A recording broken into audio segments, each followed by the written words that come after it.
الحمد لله نحمده ونستعينه ونستغفره ونؤمن به ونتوكل عليه ونعوذ بالله من شرور أنفسنا ومن سيئات أعمالنا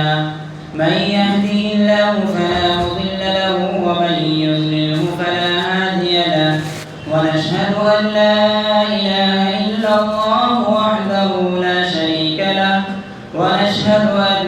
سيدنا وسندنا ونبينا ومولانا محمدا عبده ورسوله أما بعد فأعوذ بالله من الشيطان الرجيم بسم الله الرحمن الرحيم أقيموا الصلاة وآتوا الزكاة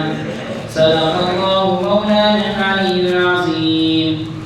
درود پاک پڑھیے اللهم صل على سيدنا محمد وعلى آل سيدنا محمد وبارك وسلم تسليما كثيرا كثيرا. رب اشرح لي صدري ويسر لي أمري واحلل عقدة من لساني يفقهوا قولي. سامعین محترم اور عزیز ساتھیوں،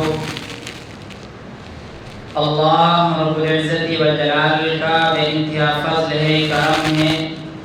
کہ اللہ رب العالمین نے ہم سب کو یہ رمضان مبارک کا دوسرا عشرہ ہم سب کو میسر فرمایا ہے،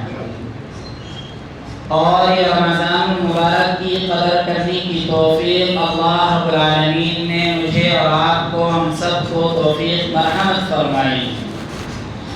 ہمارے مابین سے رمضان مبارک کا پہلا عشرہ گزر چکا ہے.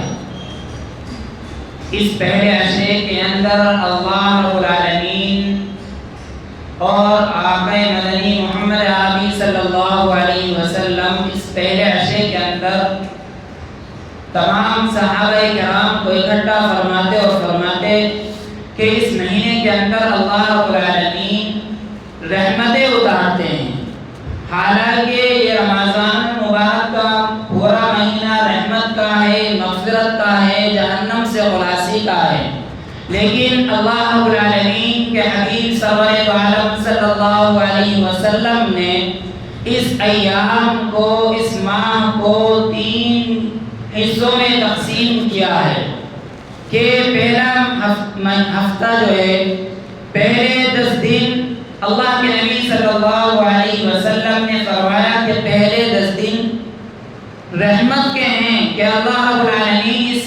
10 دنوں کے اندر رحمتیں نازل فرماتے ہیں.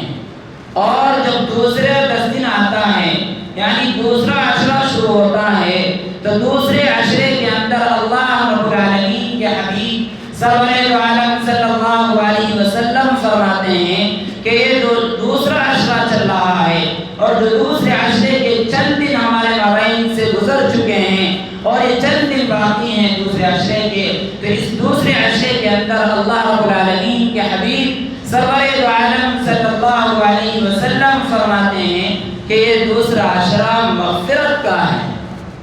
اب میں اور آپ ہم یہ سوچیں کہ ہم اپنے اللہ سے مغفرت کس طرح کرائیں، کہ ہم نے پہلے عشرے کو کس طرح سے گزار دیا، غفلتوں کے ساتھ ہم نے پہلے عشرے کو گزار دیا ہے. یہ جو دوسرا عشرہ چل رہا ہے اور جو دوسرے عشرے کے بھی چند ایام گزر چکے ہیں، اس دوسرے عشرے کے اندر ہمیں کیا کرنا ہے؟ اللہ سے اپنے آپ کو مانگنا ہے،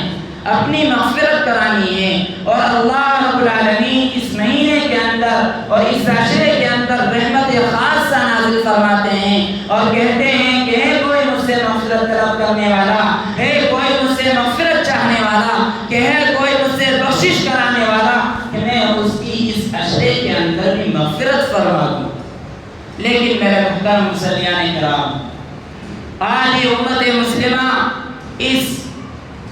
نہج پر آ کر کے کھڑی ہو گئی ہے کہ رمضان مبارک کا مہینہ چل رہا ہے، لیکن اس مہینے کے اندر بھی ہماری غفلتوں والی زندگی گزر رہی ہے. اس مہینے کے اندر بھی ہمیں یہ معلوم نہیں ہے کہ ہمیں اپنی زندگی کو کس طرح بنانا ہے. ہمیں یہ معلوم نہیں ہے کہ میرے اور آپ کے نبی سرور عالم صلی اللہ علیہ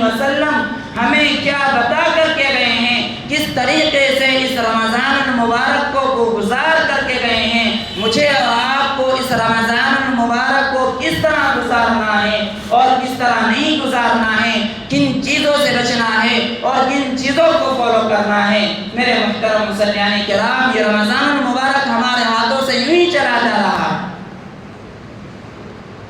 آج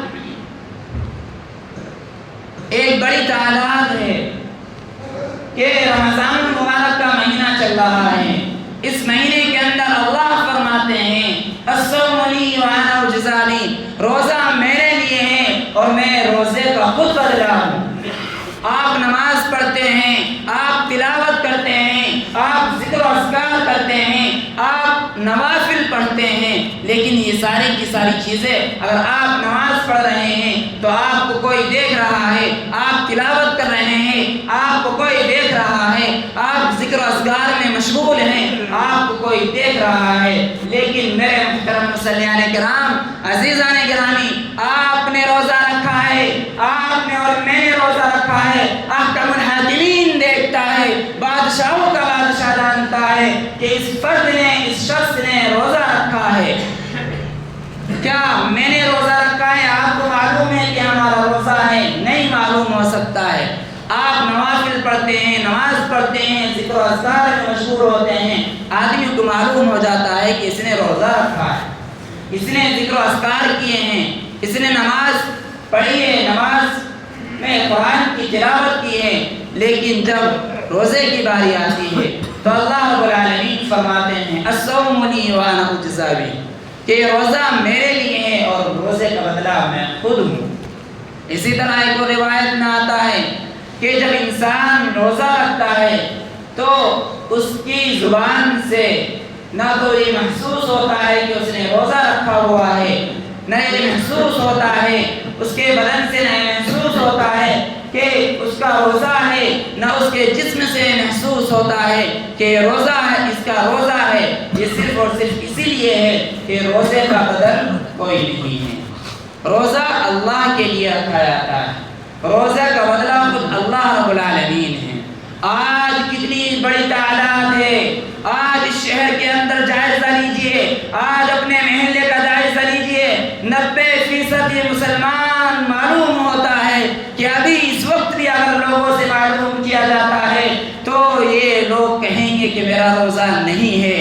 یہ رمضان المبارک کا مہینہ ہے، یہ برکتوں کا مہینہ ہے، رحمت کا مہینہ ہے۔ اس مہینے کے اندر اللہ رب العالمین اپنے بندوں سے بے پناہ خوش ہوتے ہیں اور بے پناہ اللہ رب العالمین اپنے بندوں کی مغفرت کرتے ہیں اور فرماتے ہیں کہ جو شخص روزہ رکھتا ہے،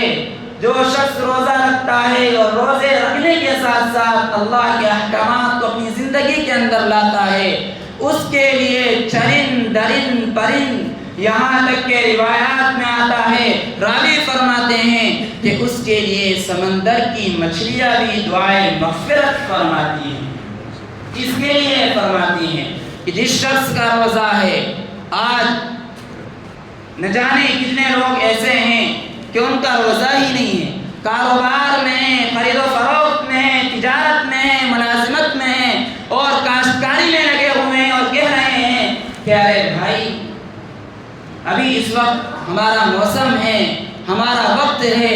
کہ ہم روزہ نہیں رکھ پائیں گے، ہمیں جنگل میں جانا پڑ رہا ہے، دھوپ ہے، تپش ہے۔ اللہ فرماتا ہے کہ جو انسان روزہ رکھ کر کے کاروبار کرتا ہے، جو شخص روزہ رکھ کر کے تجارت کرتا ہے، جو شخص روزہ رکھ کر کے کاشتکاری کرتا ہے، اللہ رب العالمین اس کی کاشتکاری کے اندر اضافہ فرما دیتے ہیں۔ یہ کیوں ہو رہا ہے؟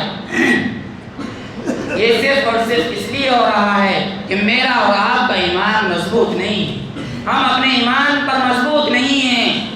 ہمیں معلوم نہیں ہے کہ روزہ اصل کیا ہے،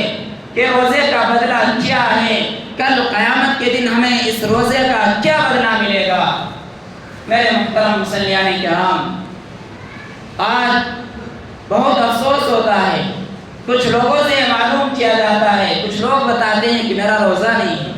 یہ اس لیے ہے کہ ہمارا ایمان کمزور ہے، ہمیں اپنے ایمان پر مضبوط ہونا ہوگا۔ اگر میں اور آپ اس ماہ کے اندر اپنے ایمان پر مضبوطی سے نہیں آئے،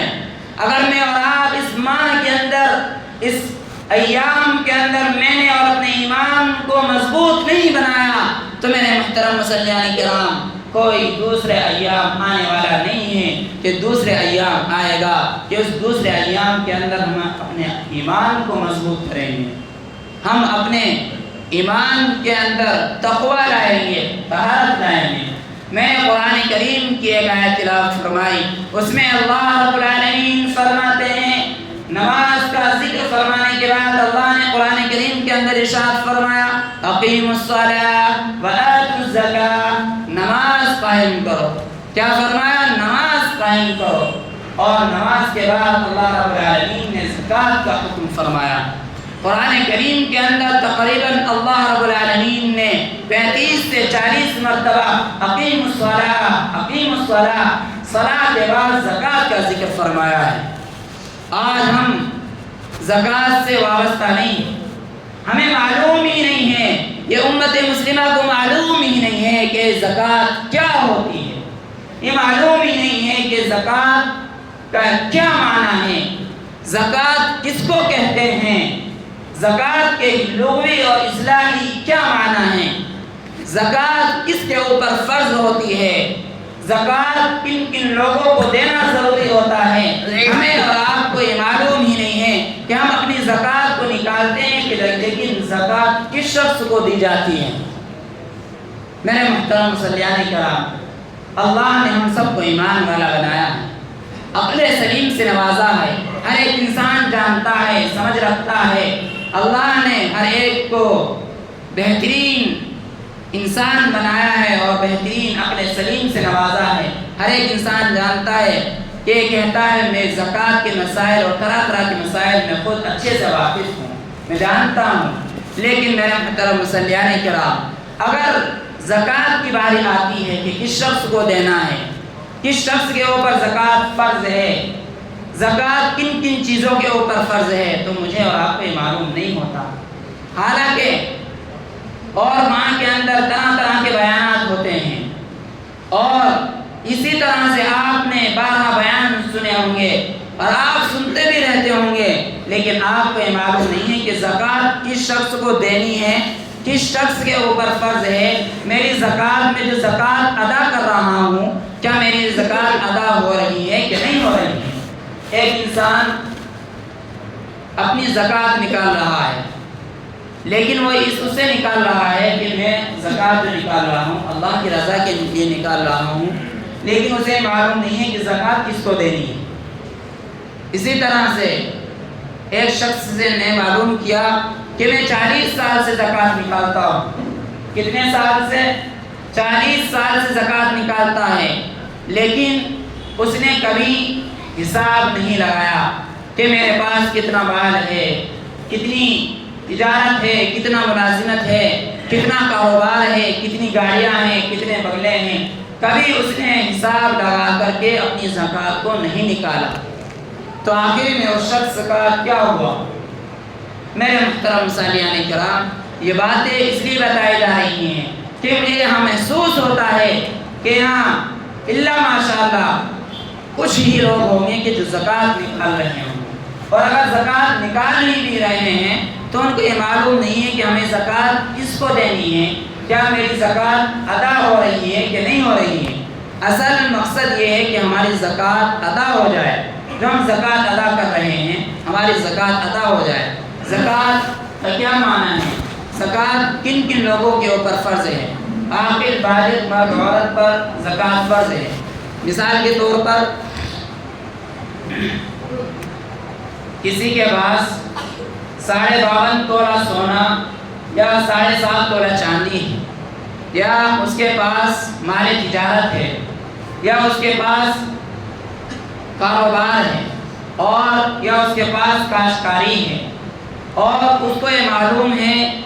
کہ یہ ساری کی ساری چیزیں میرے پاس موجود ہیں، بیک وقت موجود ہیں، ان کے اوپر سال گزرتا ہے، تو وہ شخص صاحب نصاب ہے۔ ایک مرتبہ پھر سمجھے،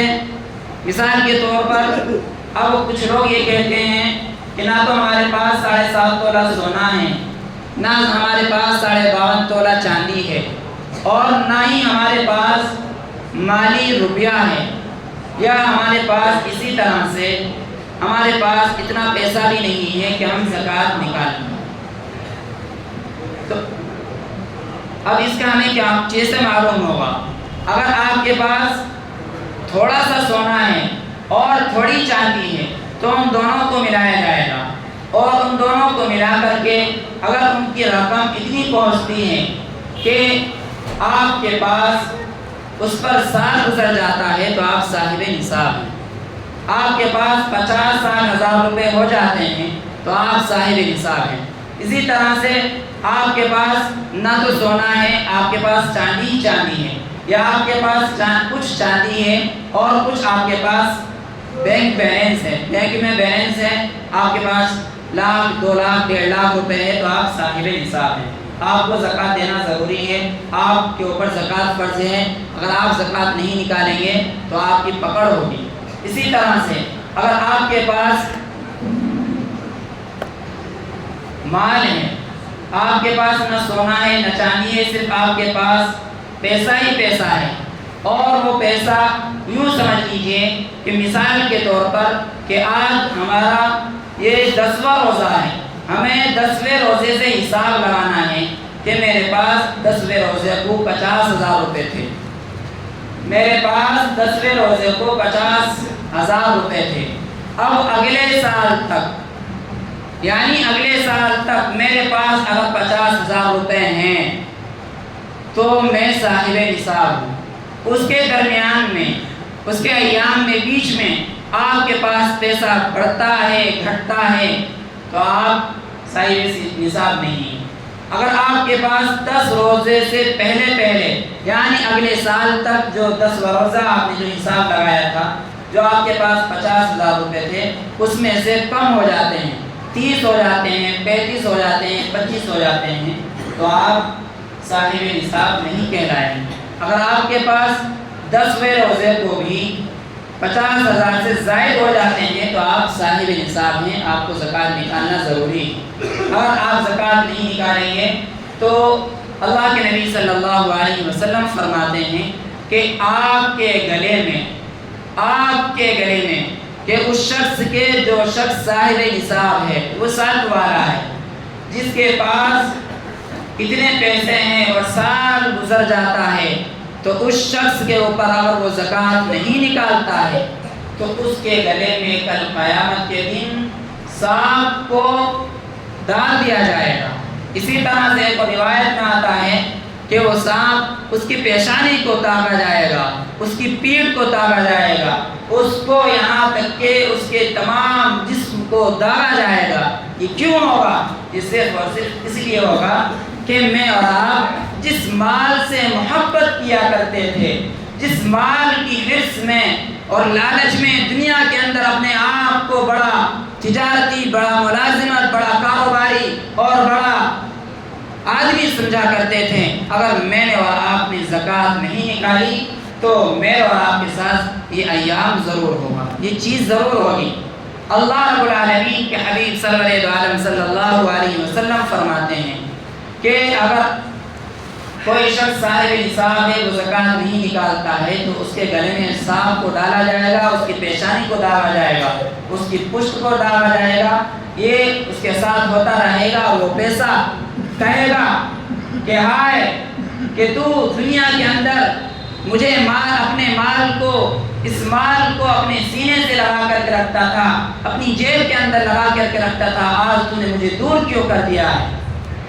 تو میرے محترم مسلیان کرام، یہ دنیا چند روزہ ہے، اس دنیا سے ہمیں جانا ہے، لیکن جانے کے ساتھ ساتھ ہمیں معلوم ہونا چاہیے کہ ہم نماز جو پڑھ رہے ہیں کہ نماز کس طرح ہو، ہم یہ جو زکوٰۃ دے رہے ہیں ہم زکوٰۃ کس کو دیں اور کہاں تک پہنچنی چاہیے۔ اسی طرح سے بہت سے لوگوں کو یہ بھی معلوم نہیں ہوتا کہ ہم زکوٰۃ کس کو دیں۔ بہت سے لوگ تو یہ کہتے ہیں کہ مدرسے والے جو یہ چلتے پھرتے رہتے ہیں یہ اپنا الو سیدھا کر رہے ہیں، حالانکہ یہ سراسر غلط ہے، یہ جملہ غلط ہے۔ اور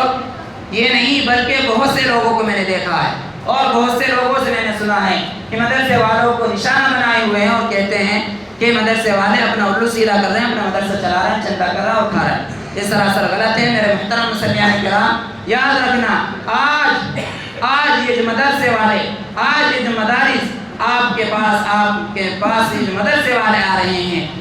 زکوٰۃ کو وصول کرنے کے لیے آ رہے ہیں، میرے لیے اور آپ کے لیے بڑے فخر کی بات ہے، ورنہ میں اور آپ اپنی زکوٰۃ کو ہاتھ پر لے ہوئے گھومتے رہیں گے، آپ کی زکوٰۃ کو لینے والا میسر نہیں ہوگا، اور ایسا ہو رہا ہے۔ اسی لیے میری آپ حضرات سے بڑے ہی ادب کے ساتھ گزارش ہے کہ ہر ایک انسان اپنا حساب لگائے، اپنا حساب ضرور لگائے، جتنا بھی پیسہ ہے، 50,000 ہے، لاکھ ہے، 2 لاکھ ہے، جتنا بھی ہے اس کا حساب لگا کر کے اپنی زکوٰۃ وصول کرے، اپنی زکوٰۃ پہنچائے۔ زکوٰۃ کس کو دی جائے گی؟ قرآن میں اللہ رب العالمین فرماتے ہیں انما الصدقات للفقراء والمساکین والعاملین، اسی طرح سے جو غریب ہے، یتیم ہے، مساکین ہے، اس کو دیکھنا ہے کہ ہمیں زکوٰۃ کس کو دینی، ہمیں معلوم ہونا چاہیے کہ پاس والوں سے معلوم کر لیں کہ کیا یہ زکوٰۃ کا مستحق ہے کہ نہیں ہے۔ اگر ہاں ہمیں معلوم ہوتا ہے کہ اس کو زکوٰۃ دے دیں۔ اور ایک مسئلہ اس میں یہ بھی ہے کہ بہت سے لوگ کو اتنا بھی علم نہیں ہوتا کہ وہ زکوٰۃ دیتے ہیں اور وہ بتا کر کے دے دیتے ہیں، حالانکہ یہ سراسر غلط ہے۔ آپ یا میں، اگر آپ مجھے زکوٰۃ دیں گے، اگر آپ مجھے بتا کر کے دیں گے تو ہرگز میں آپ کی زکوٰۃ نہیں دوں گا۔ اسی طرح سے اگر میں آپ کو زکوٰۃ دے رہا ہوں، میں آپ کو بتا کر کے زکوٰۃ دے رہا ہوں، تو ہرگز آپ زکوٰۃ دینا گوارا نہیں کریں گے۔ اسی لیے میری آپ حضرات سے بڑے ہی ادب کے ساتھ گزارش یہ ہے کہ آپ حضرات جتنے بھی یہاں پر بیٹھے ہیں اپنے مال کا ضرور حساب لگائیں اور اپنی زکوٰۃ کو نکالیں، کیونکہ اگر میں اور آپ نے زکوٰۃ نہیں نکالی تو کل قیامت کے دن میرے گلے میں اور آپ کے گلے میں سانپ کو ڈالا جائے گا، میری اور آپ کی پیشانی کو داغا جائے گا، پشت کو داغا جائے گا۔ یہ میری ذمہ داری تھی، بتانا نہ بتانا میرا کام تھا، عمل کرنا آپ کی ذمہ داری۔